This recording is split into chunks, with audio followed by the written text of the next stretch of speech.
हाय CET एस्पिरंट्स, हा आहे डिफरन्सिएशनचा part 2. First part मध्ये आपण पॉवर रूल डिस्कस केलेला, trigonometric functions, logarithmic functions, exponential फंक्शनचे डेरिव्हेटिव्हज कसे फाइंड करायचे हे पाहिलेलं. आजच्या व्हिडिओमध्ये आपण प्रोडक्ट रूल, चेन रूल आणि कोशंट रूल डिस्कस करणार आहोत. व्हिडिओला सुरुवात करण्याआधी जे कोणी चॅनलला नवीन असेल त्याने चॅनलला सबस्क्राईब करा. तर वेळ न वाया घालवता व्हिडिओला सुरुवात करूया. पहिला पॉइंट आहे प्रोडक्ट रूल.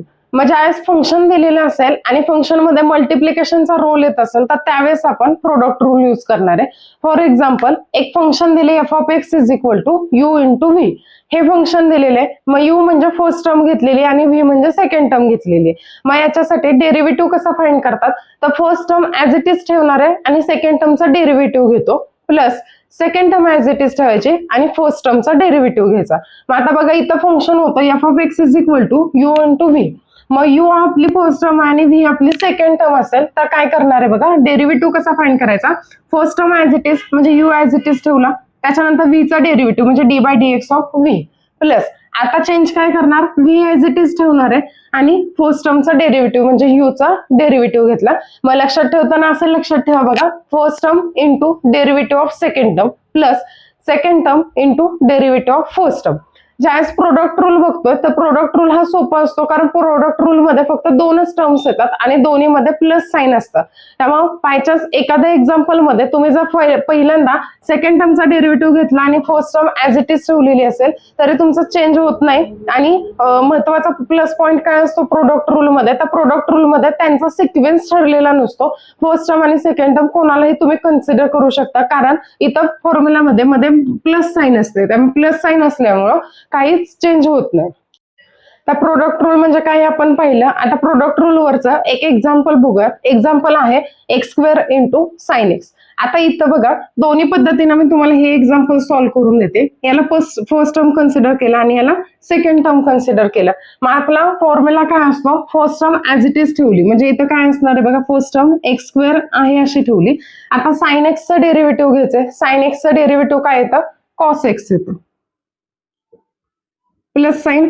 आता sign x as it is second term as it is ठेवली, मग sign x as it is ठेवलं. एक्स स्क्वेअरचा डेरिव्हेटिव्ह काय येतं, पॉवर रूल मध्ये बघितलेलं पॉवर आपण एकने कमी करतो. इथं पॉवर 2 होते म्हणजे 2 लिहिलं इंटू एक्स रेज टू 2 - 1 म्हणजे काय येणार आहे, 1 येणार आहे. म्हणजे हे काय झालं बघा, x square into cos x plus 2x into sine x. हे झालं ह्या फंक्शनचं डेरिव्हेटिव्ह. आता हेच एक्झाम्पल आपण फक्त फर्स्ट टर्म आणि सेकंड टर्म एकमेकांमध्ये इंटरचेंज करून सॉल्व्ह करून बघूयात. आन्सर सेमच येणार आहे. आता इथं आपण साइन एक्स ला सेकंड टर्म कन्सिडर केलेली. आता इथं आपण साइन एक्स ला फर्स्ट टर्म कन्सिडर करूयात आणि एक्स स्क्वेअर ला सेकंड टर्म कन्सिडर केली. मग आता ही झाली फर्स्ट टर्म आणि ही झाली सेकंड टर्म. मग फॉर्म्युला काय सांगतो आपला, first term as it is म्हणजे sine x as it is राहणार आहे इंटू सेकंड टर्मचा डेरिव्हेटिव्ह काय येणार आहे, इथंच काढलं होतं बघा 2x, प्लस आता काय करणार, second term as it is म्हणजे x square as it is ठेवला आणि फर्स्ट टर्मचा डेरिव्हेटिव्ह साइन एक्सचा डेरिव्हेटिव्ह काय येणार आहे, कॉस एक्स येणार आहे. म्हणजे अगेन आन्सर काय आलं, 2x sine x plus x square into cos x. दोन्हीकडचे आन्सर बघा सेम आलेत. म्हणजेच प्रोडक्ट रूल मध्ये फर्स्ट टर्म आणि सेकंड टर्मचा सिक्वेन्स ठरलेला नसतो. तुम्ही फर्स्ट टर्म आणि सेकंड टर्म कोणालाही कन्सिडर करू शकता, आन्सर सेम येतं. कारण प्रोडक्ट रूल मध्ये दोनच टर्म्स असतात आणि साइन त्याच्यासाठी प्लस साइन असतात. त्यामुळे इथं घाबरून जाऊ नका की तुम्ही फर्स्ट टर्म कोणाला घेणार, सेकंड टर्म कोणाला घेणार, हा तुमचा चॉईस असणार आहे. तुम्हाला हवं त्या टर्मला तुम्ही फर्स्ट टर्म कन्सिडर करू शकता. आन्सर तुमचा सेमच येणार आहे. आता आपण पाहणार आहोत कोशंट रूल. जर दिलेलं फंक्शन हे यू अपॉन व्ही च्या फॉर्म मध्ये असेल तर कोशंट रूल आपल्याला यूज करावा लागतो. मग काय असतो कोशंट रूल बघूयात. बघा काय फॉर्म्युला येतो कोशंट रूल साठी, u upon v is equal to v as it is म्हणजे डिनॉमिनेटर ऍज इट इज ठेवला, न्यूमरेटर म्हणजेच यू चा डेरिव्हेटिव्ह घेतला, मायनस हे मायनस साइन मध्ये घेतल्यानंतर आता काय करणार, यू चा डेरिव्हेटिव्ह घेतलेला, त्यामुळे इथं घेताना यू ऍज इट इज ठेवायचा, व्ही चा डेरिव्हेटिव्ह करायचा आणि डिवायडेड बाय व्ही स्क्वेअर.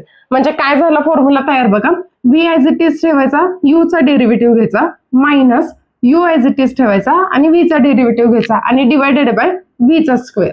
आता याच्यासाठी मेमरी ट्रिक काय लक्षात ठेवणार आहे बघा, ही जी वरची न्यूमरेटरची व्हॅल्यू आहे त्याला आपण हाय असं कन्सिडर करूयात आणि जी डिनॉमिनेटरची व्हॅल्यू आहे म्हणजे व्ही त्याला आपण लो कन्सिडर करूयात. मग याच्यासाठी ह्या फॉर्म्युलासाठी मेमरी ट्रिक काय राहणार आहे, तर लो डी हाय. लो डी आहे याचा अर्थ काय असणार आहे, लो टर्म जी असणार आहे ती ऍज इट इज ठेवणार आहे. डी म्हणजे derivative of high term minus high D low, म्हणजे हाय ऍज इट इज आता ठेवायचा, derivative of low term divided by low square. Low square म्हणजे काय असणार आहे की डिनॉमिनेटर जो असणार आहे म्हणजेच व्ही जो असणार आहे तर त्याचा स्क्वेअर करायचा. कोशंट रूलचा आता एक एक्झाम्पल बघूयात. फंक्शन दिलाय तुम्हाला f of x is equal to x upon 1 plus x square. हे जे फंक्शन दिलंय ह्या फंक्शनसाठी आपल्याला कोशंट रूल यूज करून डेरिव्हेटिव्ह फाइंड करायचं. मग काय करणार बघा, हा झाला एक्स म्हणजे काय झाला यू झाला आणि 1 प्लस एक्स स्क्वेअर म्हणजे व्ही झाला. आता फॉर्म्युलामध्ये व्हॅल्यू पुट करूयात. मग f dash of x is equal to काय येईल फंक्शनचा डेरिव्हेटिव्ह सेकंड डिनॉमिनेटरचे जे टर्म असणार म्हणजे व्ही ऍज इट इज ठेवतो म्हणजे 1 plus x square as it is ठेवला इंटू डेरिव्हेटिव्ह ऑफ एक्स. हे मध्ये मायनस साईन असतं. कॉमन मिस्टेक्स विद्यार्थ्यांच्या ह्याच होतात, हे मायनस साईन लक्षात ठेवत नाहीत आणि त्या मायनस साईनमुळे तुमचा आन्सर चुकतो. त्यामुळे एवढं लक्षात ठेवा की प्रोडक्ट रूल जो असतो तो तिथं प्लस साईन असतं आणि कोशंट रूल साठी मायनस साईन असतं. मग हे मायनस साईन घेतलं. आता काय करायचं, यू ऍज इट इज ठेवायचं म्हणजे एक्स ऍज इट इज ठेवला आणि derivative of 1 plus x square याचा डेरिव्हेटिव्ह घेतला आणि divided bye 1 plus x square आणि त्याचा होल ब्रॅकेट स्क्वेअर झाला. मग आता बघा इथं 1 plus x square as it is ठेवणार आहे आपण, d by d x of x. एक्सचं डेरिव्हेटिव्ह किती येणार आहे 1 येणार आहे minus x as it is d by d x of 1 plus x square. Last लेक्चरला मी तुम्हाला सांगितलेलं कॉन्स्टंट टर्म असतात त्यांचे डेरिव्हेटिव्ह नेहमी 0 येतात. मग इथं बघा 1 हे कॉन्स्टंट टर्म आहे त्यामुळे 1 चा डेरिव्हेटिव्ह किती येणार आहे 0 येणार आहे आणि हा एक्स स्क्वेअर आहे, एक्स स्क्वेअरचा डेरिव्हेटिव्ह किती येतो 2x येतो. मग काय येणार बघा इथं इंटू 2x आणि डिवायडेड बाय हा bracket square as it is राहणार 1 प्लस एक्स स्क्वेअर आणि ब्रॅकेट स्क्वेअर. मग आता काय होईल 1 न मल्टिप्लाय केल्यानंतर 1 plus x square as it is राहिलं मायनस एक्स इंटू एक्स काय झाला एक्स स्क्वेअर म्हणजे 2x square divided by 1 plus x square आणि ब्रॅकेटचा स्क्वेअर. हे मग आता सॉल्व्ह केल्यानंतर काय येणार आहे 1 हा प्लस एक्स स्क्वेअर आहे आणि हे मायनस 2x स्क्वेअर आहे म्हणजे सबट्रॅक्शन होईल. मोठ्या संख्येचं चिन्ह देणार आहे आपण मायनस साईन झाला x square upon 1 plus x square आणि त्याचा ब्रॅकेट स्क्वेअर. हे झालं फायनल आन्सर. तर नेक्स्ट रूल आहे चेन रूल. नावातच आहे त्याच्यात, जसं चेन एकमेकांमध्ये लिंक झालेली असते तसंच इथं सुद्धा फंक्शनच्या आत दुसरं फंक्शन जर येत असेल तर त्यावेळेस आपण चेन रूल वापरतो. मग फॉर्म्युला काय बघा, फंक्शन जर दिलेलं असेल तुम्हाला f of g of x, इथं 2 फंक्शन्स काम करतात, एक आहे ते एफ ऑफ एक्स आहे आणि दुसरं आहे ते जी ऑफ एक्स आहे. मग एफ ऑफ एक्सच्या आतमध्ये जी ऑफ एक्स हे फंक्शन आहे. मग असे ज्यावेळेस फंक्शन्स येतील त्यास त्याचा डेरिव्हेटिव्ह कसा फाइंड करायचा असतो बघा, d y by d x is equal to f dash of g x into g dash of x. म्हणजे पहिल्यांदा आउटसाइडचं जे फंक्शन आहे तर त्याचा डेरिव्हेटिव्ह करायचा इंटू इनसाइडचं फंक्शनचा डेरिव्हेटिव्ह. मग इथं ट्रिक पण तशीच लक्षात ठेवणार आहे तुम्ही, outside derivative into inside derivative. बाहेरचं जे फंक्शन असणार आहे त्याचा डेरिव्हेटिव्ह पहिल्यांदा घ्यायचा मल्टिप्लाय बाय इनसाइडचं फंक्शन जे असणार आहे त्याचा डेरिव्हेटिव्ह घेणार आहे. मग आता त्याच्यासाठी एक एक्झाम्पल बघूयात बघा. एक एक्झाम्पल आहे f of x is equal to 3x plus 2 bracket raise to 5. मग इथं 2 फंक्शन्स काम करतात. आतलं फंक्शन कोणतं आहे 3x स्क्वेअर प्लस 2 आहे आणि बाहेरचं फंक्शन कोणतं आहे पॉवर फंक्शन आहे रेस टू 5 आहे. मग याचा डेरिव्हेटिव्ह कसा येणार आहे बघा, f dash of x is equal to derivative काय, पहिल्यांदा आपण बाहेरच्या साईडचा डेरिव्हेटिव्ह घेतो. मग आपण हे पॉवर फंक्शन मध्येच आपण पाहिलेलं की पॉवर रूल काय असतो, डेरिव्हेटिव्ह आपण 1 न कमी करत जातो. म्हणजेच इथं काय आहे बघा, function x raise to n जर असेल तर ह्याचा डेरिव्हेटिव्ह काय येतो n into x raise to n minus 1. हा डेरिव्हेटिव्ह असतो. एक्स रेस टू एन चा डेरिव्हेटिव्ह नेहमी काय येतो n into x raise to n minus 1 येतो. मग आता हा डेरिव्हेटिव्ह आपल्याला इथं यूज करायचा. मग इथं पॉवर फंक्शन पॉवर कितीचे 5 आहे. मग 5 ब्रॅकेटमध्ये 3x plus 2 as it is राहिलं फंक्शन आणि पॉवर 1 न कमी होणार म्हणजे काय येणार आहे 5 मायनस 1 म्हणजे 4 येणार आहे. हे झालं आउटसाइडचं डेरिव्हेटिव्ह. आता आपल्याला इनसाइडचं डेरिव्हेटिव्ह घ्यायला लागेल. मग इनसाइडचं फंक्शन काय होतं 3x प्लस 2 होतं. मग याचा डेरिव्हेटिव्ह काय येणार आहे बघा, 2 हे कॉन्स्टंट टर्म आहे त्यामुळे कॉन्स्टंटचा डेरिव्हेटिव्ह 0 येतो आणि 3x चा डेरिव्हेटिव्ह किती येईल 3. आता हा कॉन्स्टंट आहे 5 कॉन्स्टंट आहे 3 कॉन्स्टंट आहे, दोन्हींची मल्टिप्लिकेशन केली काय येणार आहे 15 ब्रॅकेटमध्ये 3x प्लस 2 रेस टू 4 म्हणजे 3x प्लस 2 रेस टू 5. ह्या फंक्शनचा डेरिव्हेटिव्ह किती येणार आहे 15 into 3x plus 2 raise to 4 हा डेरिव्हेटिव्ह येणार. आता आपण प्रोडक्ट रूल कोशंट रूल आणि चेन रूल पाहिले. आता त्याच्यावरचे एक्झाम्पल सॉल्व्ह करूयात, म्हणजे तुम्हाला आयडिया येईल की एक्झाम मध्ये तुम्हाला कशा टाईपचे क्वेश्चन्स येतात आणि तुम्हाला सॉल्व्ह कसे करायचे. पहिला क्वेश्चन आहे x cube into cos x. आता इथंच दिसतंय तुम्हाला की इथं काय प्रोडक्ट रूल वापरावा लागेल आपल्याला, कारण दोन फंक्शन्स दिलेले आहेत. मग आता आपण एक्स क्यूबला फर्स्ट फंक्शन कन्सिडर केलं आणि कॉस एक्सला सेकंड फंक्शन कन्सिडर केलं, तर मग रूल काय असतो, first term as it is into second टर्मचा derivative plus second term as it is into first टर्मचा डेरिव्हेटिव्ह. आता सॉल्व्ह करूयात बघा. मग first term as it is ठेवली म्हणजे x cube as it is राहिलं d by d x of cos x plus आता second term as it is ठेवायची म्हणजे cos x as it is राहिलं into d by d x of first term, म्हणजे first term काय होते x cube होते. मग हे सॉल्व्ह केलं तर x cube as it is राहिला. कॉस एक्सचा डेरिव्हेटिव्ह काय येणार आहे मायनस साइन एक्स येणार आहे. ट्रिग्नोमेट्रिक फंक्शन शिकताना मी तुम्हाला सांगितलेलं जे कोणते रेशोज आहेत जे सी न स्टार्ट होतात तर त्यांचा डेरिव्हेटिव्ह नेहमी मायनस मध्ये येतो. कॉस एक्सचा डेरिव्हेटिव्ह काय असतो minus sign x plus cos x as it is ठेवला इंटू एक्स क्यूबचा डेरिव्हेटिव्ह किती येणार आहे 3x square. 3 as it is ठेवला आणि एक्स रेस टू 3 मायनस 1 म्हणजे 3 raise to 2 x raise to 2 आलं. मग हे सॉल्व्ह केलं तर काय येईल बघा minus x cube into sine x plus 3x square into cos x. काही वेळेस लिहिताना असं पण लिहितात, ही टर्म पलीकडे शिफ्ट करतात, कारण जनरल फॉर्म मध्ये आपण निगेटिव्ह टर्म हे फर्स्टला ठेवत नाही आपण, त्यामुळे हे लिहिताना कसं लिहिणार मग 3x square cos x minus x cube into sine x. हे झालं या फंक्शनचा डेरिव्हेटिव्ह. आता सेकंड एक्झाम्पल दिलं बघा साइन 3x.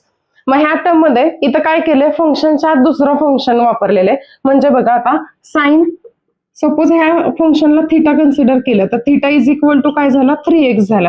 म्हणजे इथं साइन थिटा एक फंक्शन आहे आणि थिटा काय आहे 3x ला रिप्रेझेंट करतो. त्यामुळे इथं कोणता वापरायला लागेल तर चेन रूल वापरायला लागेल. लक्षात ठेवा ज्यावेळेस फंक्शनच्या आत फंक्शन असेल त्यावेळेस चेन रूल वापरतो. ज्यावेळेस दोन फंक्शन्स मल्टिप्लिकेशन मध्ये असतील तर त्यावेळेस प्रोडक्ट रूल वापरतो. आणि ज्यावेळेस दोन फंक्शन्स डिवाइड मध्ये असतील किंवा a अपॉन b च्या फॉर्म मध्ये असेल तर तिथं आपण कोशंट रूल वापरतो. मग ह्या एक्झाम्पल साठी कोणता रूल वापरायला लागेल तर चेन रूल वापरायला लागेल. मग पहिल्यांदा साइन 3x चा डेरिव्हेटिव्ह काय येणार आहे कॉस 3x येणार आहे इंटू 3x चा डेरिव्हेटिव्ह अगेन काय होणार आहे 3 होणार आहे. म्हणजे उत्तर किती येणार आहे 3 कॉस 3x. हे झालं या क्वेश्चनचा आन्सर. नेक्स्ट आहे बघा e raise to 2x plus 1. आता जर हे 2x प्लस 1 आहे ह्याला थिटा कन्सिडर केलं तर theta is equal to 2x plus 1 किंवा x कन्सिडर ठीक आहे theta is equal to 2x plus 1 हे झालं. म्हणजे इथं दोन फंक्शन्स काम करतात, एक आहे ते e रेस टू थिटा एक काम करतो आणि दुसरं ते थिटा एक वापरतं. म्हणजे इथं पण काय वापरायला लागेल इथं चेन रूल वापरायला लागेल. मग e रेस टू x चा डेरिव्हेटिव्ह काय येतो लास्ट लेक्चरला सांगितलेलं बघा e रेस टू x चा डेरिव्हेटिव्ह आणि integration e raise to x च राहतं, म्हणजे जे आहे तसं फंक्शन राहणार आहे. त्यामुळे पहिल्यांदा e रेस टू x इथं e रेस टू थिटा म्हणजेच काय येणार आहे e raise to 2x plus 1 चा डेरिव्हेटिव्ह आहे असं राहणार आहे आणि 2x प्लस 1 चा डेरिव्हेटिव्ह काय येईल 2x येईल. कारण 1 हे कॉन्स्टंट फंक्शन आहे त्यामुळे 1 चा डेरिव्हेटिव्ह 0 झाला आणि 2x चा डेरिव्हेटिव्ह काय येणार आहे 2x चा डेरिव्हेटिव्ह किती येईल 2 येईल. म्हणजे याचा आन्सर किती येणार आहे 2 into e raise to 2x plus 1. Next question आहे 2x प्लस 1 रेस टू 4. इथं पण काय करायला लागेल आपल्याला चेन रूल वापरायला लागेल. मग पहिल्यांदा आपण पॉवर फंक्शनचं डेरिव्हेटिव्ह फाइंड करून घेऊया. मग काय असतं power function x raise to n असं जर फंक्शन असेल तर त्याचा डेरिव्हेटिव्ह काय येतो n into x raise to n minus 1. मग ह्या फंक्शनसाठी 2x प्लस 1 हा जर x असेल तर रेस टू n म्हणजे n ची व्हॅल्यू किती झाली 4 झाली. मग याचा डेरिव्हेटिव्ह काय येईल n ॲज इट इज म्हणजे 4 ॲज इट इज झालं x रेस टू म्हणजे 2x plus 1 raise to 4 minus 1. म्हणजे हा डेरिव्हेटिव्ह किती येईल 4 into 2x plus 1 raise to 3. हा झाला डेरिव्हेटिव्ह. आणि आता काय करायला लागेल इनसाइडच्या फंक्शनचा डेरिव्हेटिव्ह. मग इनसाइड फंक्शन काय आहे 2x प्लस 1 आहे ह्याचा डेरिव्हेटिव्ह फाइंड करायचा. तर डेरिव्हेटिव्ह कसा फाइंड करतो आपण सम अँड सबट्रॅक्शन रूल मध्ये आपण पाहिलेलं बघा. मग 2x चा डेरिव्हेटिव्ह किती येणार आहे 2 येणार आहे प्लस 1 चा डेरिव्हेटिव्ह किती येईल 0 येईल. म्हणजे ह्या फंक्शनचा डेरिव्हेटिव्ह किती झाला 2 झाला. म्हणजेच फायनल आन्सर काय झालं 4 इंटू 2 8 झालं 8 into 2x plus 1 raise to 3. हा येणार त्याचा डेरिव्हेटिव्ह. नेक्स्ट फंक्शन आहे x square upon sine x. मग x square upon sine x मध्ये हा झाला u आणि हा येणार आहे v. मग डेरिव्हेटिव्ह कसा फाइंड करणार आपण d by dx is equal to v as it is म्हणजे sine x as it is ठेवलं इंटू डेरिव्हेटिव्ह ऑफ u म्हणजे एक्स स्क्वेअरचा डेरिव्हेटिव्ह. इथं मध्ये मायनस साइन येणार आहे एक्स स्क्वेअर आता ॲज इट इज ठेवायचा d by d x of sine x आणि डिवायडेड बाय काय येणार आहे साइन एक्सचा स्क्वेअर. मग आता सॉल्व्ह करूयात. Sign x as it is राहिलं, एक्स स्क्वेअरचा डेरिव्हेटिव्ह किती येतो 2x येतो minus x square as it is राहिला इंटू साइन एक्सचा डेरिव्हेटिव्ह काय येणार आहे cos x divided by sine x bracket square. म्हणजे काय येईल answer 2x into sine x minus x square into cos x divided by sine x square. हे झालं या क्वेश्चनचा डेरिव्हेटिव्ह.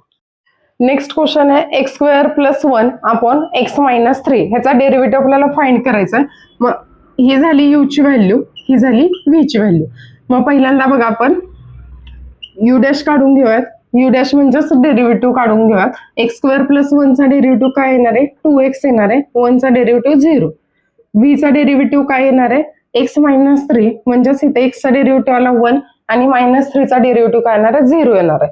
मग आता फॉर्म्युलामध्ये व्हॅल्यू पुट करून घेऊयात.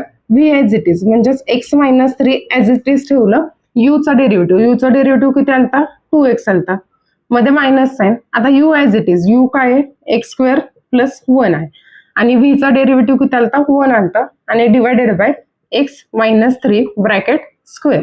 म्हणजे फायनल आन्सर काय झालं ग 2x into x minus 3 minus x square plus 1 divided by x minus 3 bracket square. आता हे जर आपण सॉल्व्ह केलं तर काय येणार इथं 2x स्क्वेअर, 2x ना आत मल्टिप्लाय करतो x into x x square म्हणजे 2x स्क्वेअर मायनस 2 इंटू 3 किती झाले 6 इंटू एक्स झालं minus x square plus 1 divided by x minus 3 bracket square. आता इथं प्लस 2x स्क्वेअर होता, इथं मायनस एक्स स्क्वेअर आहे म्हणजे दोन्हीचं सबट्रॅक्शन येणार, मोठ्या संख्येचं चिन्ह जाणार म्हणजे x square minus 6x plus 1 divided by x minus 3 bracket square. हे झालं ह्या फंक्शनचं डेरिव्हेटिव्ह. नेक्स्ट फंक्शन आहे sine x upon cos x. ह्याचा डेरिव्हेटिव्ह फाइंड करायचा आहे. फॉर्म्युला काय असतो d by d x is equal to हा यू झाला आणि हा व्ही आहे. तर v as it is second टर्मचा derivative minus u as it is v चा derivative divided by V square. हा आपला क्वेश्चन रूल असतो. मग आता आपण पहिल्यांदा यू चा डेरिव्हेटिव्ह फाइंड करून घेऊयात. साइन एक्सचा डेरिव्हेटिव्ह काय येतो कॉस एक्स असतो आणि व्ही चा डेरिव्हेटिव्ह व्ही काय आहे कॉस एक्स आहे म्हणजे कॉस एक्सचा डेरिव्हेटिव्ह काय येणार आहे मायनस साइन एक्स येणार आहे. मग या फॉर्म्युलामध्ये आपण व्हॅल्यू पुट करून घेऊयात. बघा व्ही किती होता कॉस एक्स म्हणजे cos x into you dash किती आहे कॉस एक्स आहे minus U sine x into V dash म्हणजे काय येणार आहे minus sine x divided by V चा स्क्वेअर, व्ही आहे कॉस मग कॉस एक्स चा स्क्वेअर येणार. मग इथं बघा cos x into cos x काय येणार आहे कॉस स्क्वेअर एक्स, हे मायनस मायनस प्लस होईल आणि इथं काय येणार आहे मग sign square x divided by cos square x. आणि तुम्ही 10th मध्ये एक आयडेंटिटी शिकलाय cos square x plus sine square x answer किती येतं 1 येतं. त्यामुळे हे वरच्याचं आन्सर किती येणार आहे 1 येणार आहे 1 अपॉन कॉस स्क्वेअर एक्स. आणि अजून एक आयडेंटिटी शिकलाय तुम्ही 1 अपॉन कॉस स्क्वेअर एक्स म्हणजेच काय येतं sine square x sec square x येणार आहे म्हणजेच ह्याचा आन्सर किती झाला सेक स्क्वेअर एक्स. आणि तुम्हाला हे पण माहिती आहे बघा साइन अपॉन कॉस म्हणजेच काय येतं टॅन येतं आणि टॅन एक्सचं डेरिव्हेटिव्ह हे नेहमी काय येतं सेक स्क्वेअर एक्स येतं. त्यामुळे आपल्या या प्रश्नाचं उत्तर किती येणार आहे सेक स्क्वेअर एक्स. हा होता डिफरन्सिएशनचा पार्ट 2. भेटूयात नेक्स्ट पार्ट मध्ये जिथं आपण इम्प्लिसिट फंक्शन आणि हायर ऑर्डर डेरिव्हेटिव्ह शिकणार आहोत. चॅनलला नवीन असाल तर चॅनलला सबस्क्राईब करा. व्हिडिओ तुम्हाला हेल्पफुल वाटला असेल तर व्हिडिओला लाईक करा. भेटूयात नेक्स्ट व्हिडिओमध्ये. All the best future engineers. Thank you.